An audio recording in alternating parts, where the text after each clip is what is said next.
Hello everyone, welcome back to the channel Ankita Negi classes. So कैसे हैं आप स्टूडेंट्स? आई होप आप सब अच्छे होंगे।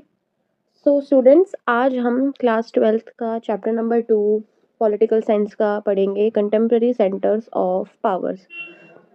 तो जैसे कि हमने प्रीवियस वीडियो में पढ़ा था, जो चैप्टर नंबर 1 था हमारा, द एंड ऑफ बायोपोलैरिटी, उसमें हमने ये पढ़ा था कि हमारा वर्ल्ड वॉर 2 के बाद जो हमारा वर्ल्ड है वो दो पार्ट्स में डिवाइड हो गया था, दो पोलर्स में डिवाइड हो गया था, जिसे हम बायोपोलर बोलते हैं। एक था हमारा यूएसए और सेकंड था हमारा यूएसएसआर, जिसे हम सोवियत यूनियन भी बोलते थे। और ये वाला जो टाइम पीरियड था ये पूरा था हमारा कोल्ड वॉर एरा। ठीक है, उसके बाद हमने पढ़ा कि इन दोनों पोलर्स में बहुत ज़्यादा कंपटीशन रहता था।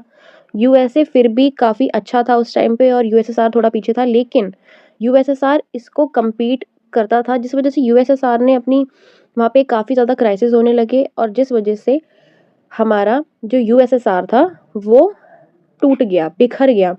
और इसका जो ब्रेकडाउन था वो उसके बाद जो इसमें कंट्रीज थी वो अपना अलग अलग देश बनाया उन्होंने, और वो कितनी कंट्रीज थी हमारी 15।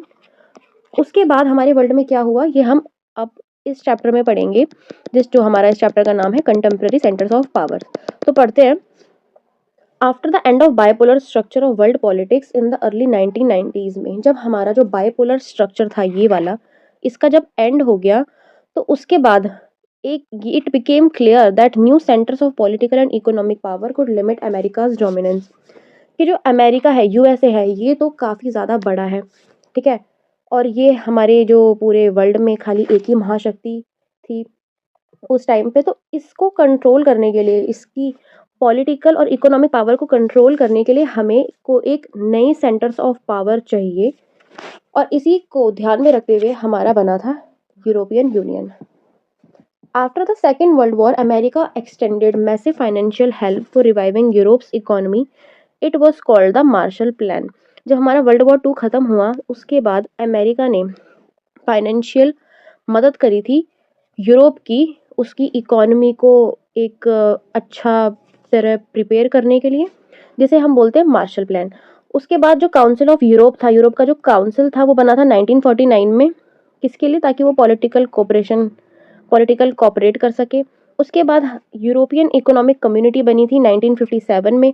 उसके बाद 7 फैब 1992 में ट्रीटी ऑफ मास्ट्रिक्ट ट्रीटी हमारी संधि हुई थी, जिसने क्या बनाया था? European union. तो अगर आपके पास पूछा जाए एमसीक्यू में, पेपर में आपसे पूछा जाए कि यूरोपियन यूनियन जो था वो कैसे बना था, किस ट्रीटी, कौन सी संधि साइन करी थी उसके लिए, तो आप क्या लिखेंगे? Treaty of Maastricht. कब हुई थी ये? 1992 में। उसके बाद यूरोपियन यूनियन में जो अभी प्रेजेंट मेंबर्स हैं वो है आपके 27। अब हम पढ़ते हैं कि यूरोपियन यूनियन में कौन कौन से मेंबर्स हैं अभी भी। जो हमारे पुराने मेंबर्स हैं वो है हमारे Austria, Belgium, Denmark, Finland, France, Germany, Greece, Ireland, Italy, Luxembourg, Malta, Netherland, Portugal, Spain और स्वीडन। ये तो हमारे हो गए ओल्ड मेंबर्स। और जो हमारे न्यू मेंबर्स हैं जो अभी आए हैं यूरोपियन यूनियन में, वो हमारे एस्टोनिया, लताविया, लिथुआनिया, पोलैंड, सीजैक, Romania, Slovakia, Hungary, Croatia, Slovenia, Bulgaria और सिप्रस। ये हमारे न्यू मेंबर्स हैं जो कि यूरोपियन यूनियन में अब ऐड हुए हैं। यूनाइटेड, और ये एक इम्पॉर्टेंट नोट है, इसे पढ़ो। United Kingdom which had been a founding member of European Union, जो कि एक फाउंडिंग मेंबर, जिसने यूरोपियन यूनियन जब बन रहा था उस टाइम पे जो इसका मेंबर था वो यूनाइटेड किंगडम, वो इस ऑर्गेनाइजेशन को उसने लेफ्ट कर दिया, छोड़ दिया। कब? 2022 में। 2020 में यूनाइटेड किंगडम लेफ्ट हो गया, किससे? यूरोपियन यूनियन से। अब कोई भी चीज़ को अगर हम बनाते हैं तो उसके पीछे एक एम होता है, एक ऑब्जेक्टिव होता है उसको बनाने का, कि अगर हम इस चीज़ को बना रहे हैं तो इसका काम क्या होगा, ये क्या काम करेगी। तो इसका एम ये है to create a common foreign and security policy. European Union जब बना था तो उसको, उसका जो एम था, उसका जो ऑब्जेक्टिव था, उसको इसलिए बनाया था कि वो क्या करे? कॉमन फॉरेन और सिक्योरिटी पॉलिसी हो, कॉपरेशन और justice and home affairs, justice के और होम अफेयर्स के बीच क्या करे? कॉपरेट करे। Creation of a single currency, और क्या हो? खाली एक करेंसी, उसका क्या हो? क्रिएशन हो। ठीक है, अब हम पढ़ते हैं इसके फीचर्स। इसके फीचर्स क्या क्या है? सबसे पहला आता है the European Union has evolve over time from an economic union to an increasingly political one.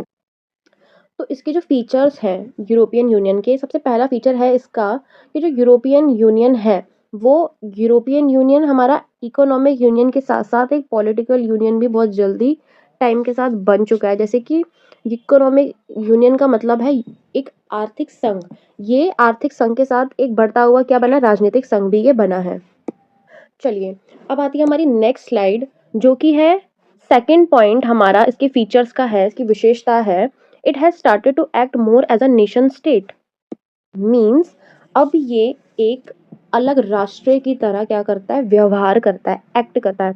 It has its own flag, anthem, founder day and currency. इसका एक अपना झंडा है, एक अपना एंथम है जो हमारा राष्ट्रीय गान बोलते हैं, जैसे हम फाउंडर डे है, संस्थापक दिवस, कि ये कब मनाया जाता है, कब। उसके बाद आती है इसकी अपनी एक करेंसी, अपनी एक मुद्रा भी है इसकी।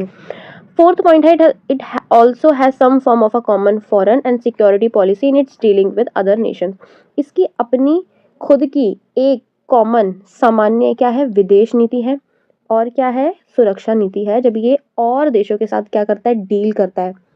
The flag of European Union in the form of a circle of 12 gold star symbolise the perfection, completeness, unity. जो हमारा यूरोपियन यूनियन का फ्लैग है उसमें 12 गोल्ड स्टार बने हैं, 12 सुनहरे सितारे बने हैं, जो कि दर्शाते हैं, क्या दर्शाते हैं, परफेक्शन।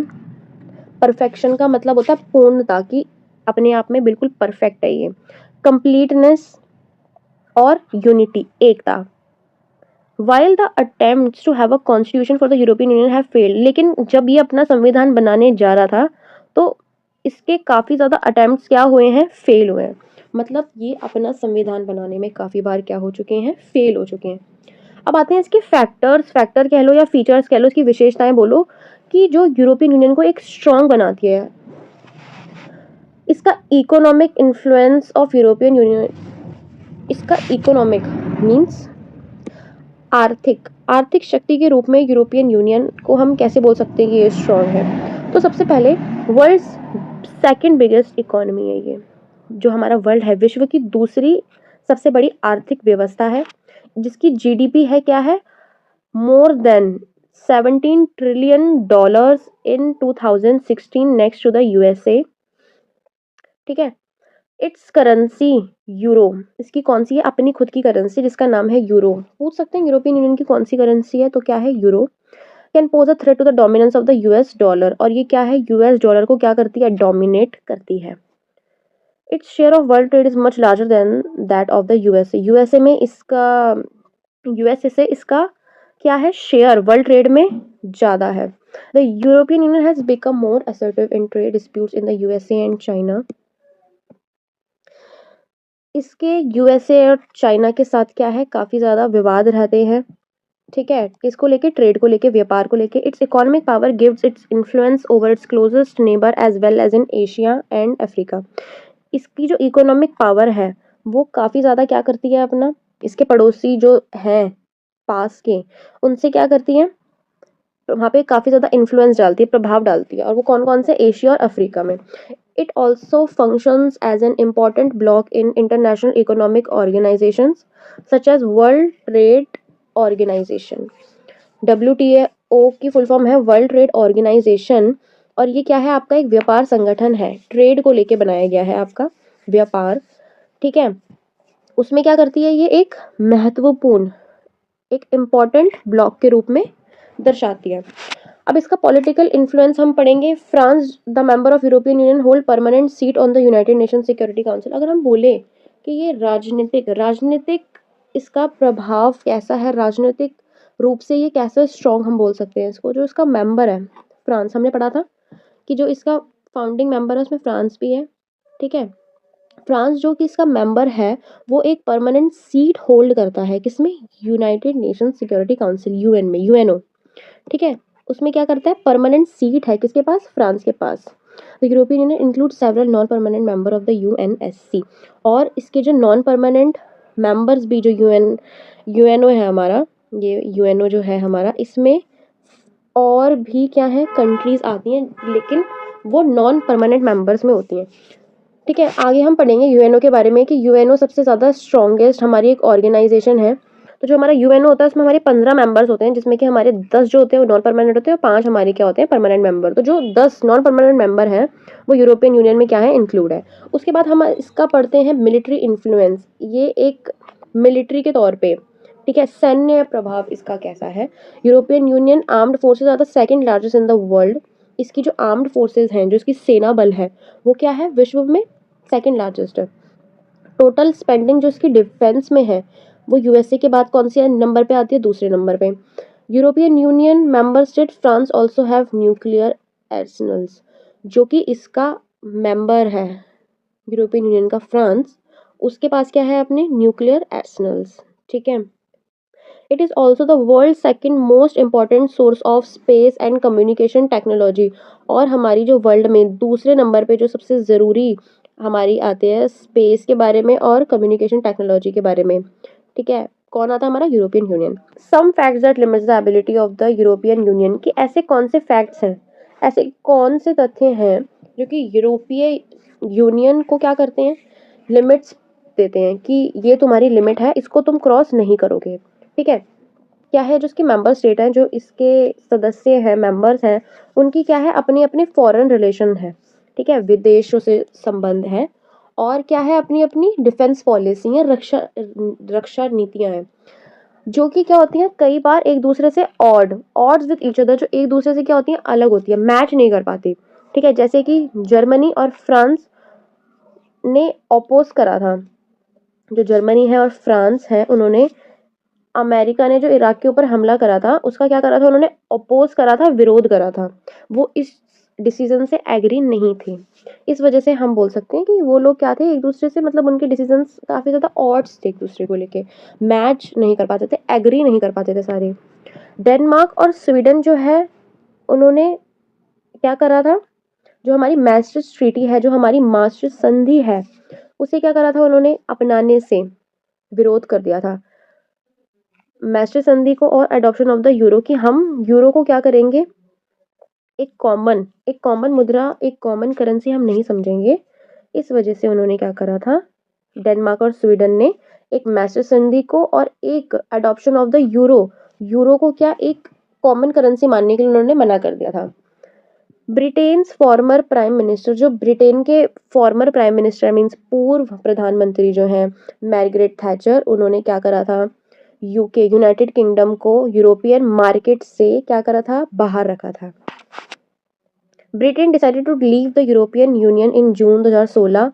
ब्रिटेन ने क्या करा, डिसाइड करा कि वो यूरोपियन यूनियन से एग्जिट हो जाएगा 2016 में through a referendum called Brexit. ठीक है, क्यों करा था, ब्रिटेन जो है अब आपका यूरोपियन यूनियन का मेंबर नहीं है। ठीक है, नेक्स्ट आता है हमारा आसियान। जैसे कि हमने एक पढ़ा अभी यूरोपियन यूनियन के बारे में इतनी सारी चीज़ें, अब हम पढ़ेंगे आसियान के बारे में, जिसकी फुल फॉर्म है association of south east Asian Nations. ये आसियान के फाउंडर मेंबर्स हैं और ये न्यू मेंबर्स हैं। फाउंडर मेंबर्स जिन्होंने आसियान को बनाया था, और न्यू मेंबर्स हैं जो बाद में ऐड हुए थे। ठीक है, आसियान 1967 में बना था 5 कंट्रियों के द्वारा, और वो 5 कंट्रियां आपकी ये लिखी हुई हैं, कौन कौन सी है, Indonesia, Malaysia, Philippines, Singapore, Thailand. ठीक है, इन 5 कंट्रियों ने आसियान को बनाया था 1967 में, after signing the Bangkok declaration. ठीक है, जैसे वहाँ पे यूरोपियन यूनियन में मैस्ट्रिक्ट संधि को साइन करके यूरोपियन यूनियन को बनाया गया, वैसी आसियान को बनाया गया बैंकॉक डिक्लेरेशन को साइन करके। किसके द्वारा, 5 कंट्रियों के द्वारा, कब, 1967 में। ये चीज़ें बहुत इंपॉर्टेंट है, और इसके ये फाउंडर मेंबर्स पूछ रहे थे क्योंकि कम है और इम्पॉर्टेंट भी है। ठीक, नेक्स्ट है हमारी, इसका जो पॉइंट है, over the years Brunei, Darussalam, Vietnam, Lao, PDR, Myanmar, Cambodia join ASEAN taking it strength to 10। बाद में कितने देशों ने, 1 2 3 4 5, बाद में 5 देशों ने और आके क्या करा, आसियान को ज्वाइन कर लिया, और इसकी संख्या कितनी कर दी, 10। पहले 5 देशों ने बनाया, उसके बाद 5 देशों ने बाद में ज्वाइन कर लिया। ऑब्जेक्टिव, इसका ऑब्जेक्टिव का मतलब भी एम ही होता है, जो हमने यूरोपियन यूनियन के पढ़े थे। आसियान का क्या एम है, क्या ऑब्जेक्टिव है, to accelerate economic growth through that social progress और कल्चरल डेवलपमेंट, कि इकोनॉमी की ग्रोथ हो, ठीक है, आर्थिक क्या हो, ग्रोथ हो, किसके द्वारा? सोशल प्रोग्रेस के द्वारा और कल्चरल डेवलपमेंट के द्वारा। रीजनल पीस को प्रमोट करना, स्टेबिलिटी को, जो कि किस पे बेस हो? लॉ पे और principles of the United Nations charter पे। आशियान वे, आशियान वे बहुत इंपॉर्टेंट है, इसको आशियान शैली भी बोलते हैं, ठीक है। ये इसकी डेफिनेशन बहुत इंपॉर्टेंट है, पूछ लेते हैं, ठीक है। ये एक फॉर्म है किसका? इंटरैक्शन का, जो कि क्या है? इनफॉर्मल है, नॉन कन्फ्रंटेशनिस्ट है और क्या है? कोऑपरेटिव है। It has become known as ASEAN way, और इसी को हम क्या बोलते हैं? आशियान शैली। ये तो आप बिल्कुल एज इट इज इसको याद कर लेना, ये पूछ लेते हैं, ठीक है। अब आते हैं हमारे 3 pillars of ASEAN community. ASEAN community के 3 पिलर ऐसे कौन से हैं? ASEAN security community, ASEAN economic community, ASEAN socio cultural community. इसका भी ये काफी ज्यादा इंपॉर्टेंट है ये टॉपिक, ठीक है। द आशियान सिक्योरिटी कम्युनिटी, जो सिक्योरिटी कम्युनिटी है, वर्ड से ही पता लग रहा है कि अगर नाम सिक्योरिटी का है इसमें तो क्या करेगी? कि सिक्योरिटी ही प्रोवाइड करेगी, सिक्योरिटी से रिलेटेड कुछ बात होगी इसमें, ठीक है। तो जो आशियान की सिक्योरिटी कम्युनिटी है वो किस पे बेस है? कन्विक्शन पे और outstanding.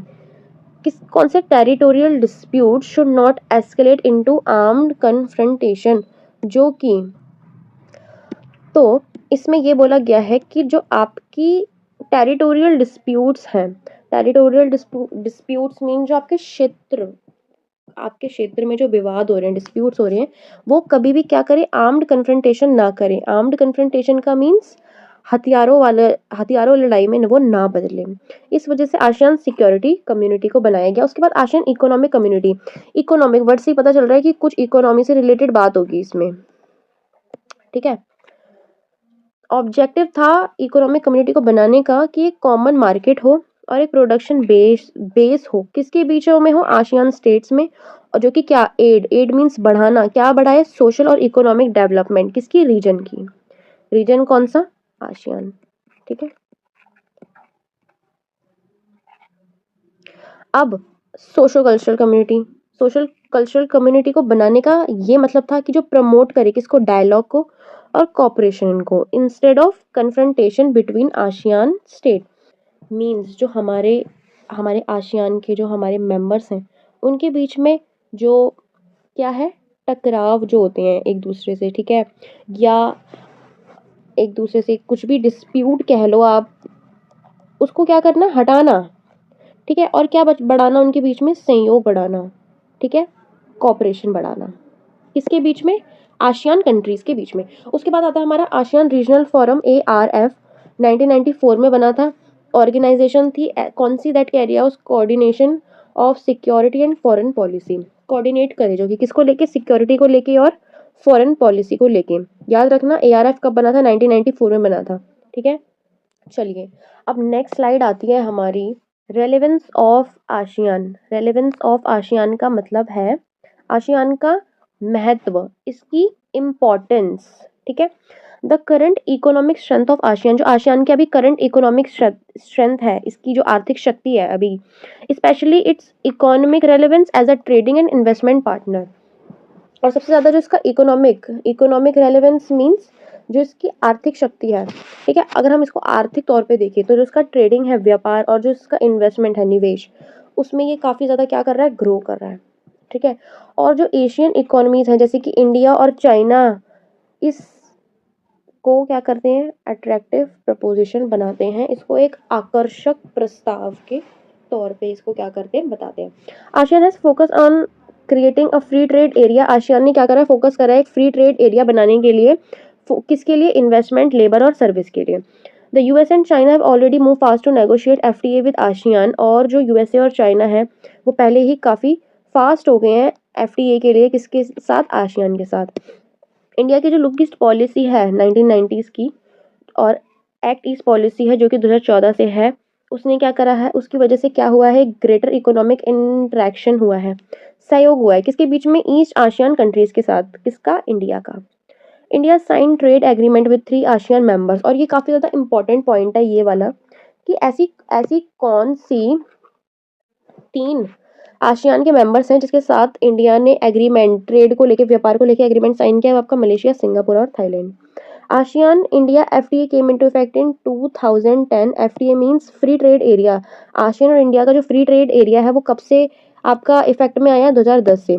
India's ASEAN strength, however, lies in its policies of interaction and consultation with member state, with dialogue partner, and with other non-regional organizations.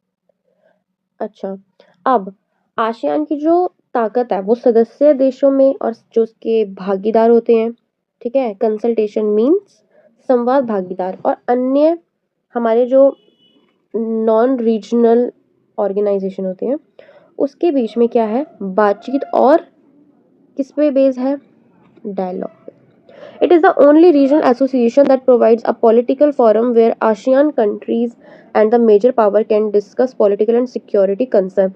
ये एक खाली एक ऐसी रीजनल एसोसिएशन है, ठीक है, एक ऐसा रीजनल मीन्स क्षेत्रीय, ये खाली एक ही ऐसी क्षेत्रीय एसोसिएशन है जो कि प्रोवाइड करती है एक पॉलिटिकल फोरम, ठीक है, जहाँ पे आसियान की कंट्रियाँ और मेजर पावर्स, बाकी और जो बड़ी बड़ी पावर्स हैं वो क्या कर सके? पॉलिटिकल और सिक्योरिटी को लेके क्या कर सके? बातचीत कर सके। ASEAN has meditated the end of the Cambodian conflict. ASEAN ने जो कंबोडियन कॉन्फ्लिक्ट था उसका एंड करा दिया। It also handle the east timer crisis, और जो ईस्ट टाइमर में जो क्राइसिस थे वो भी इसने क्या करे? संभाले।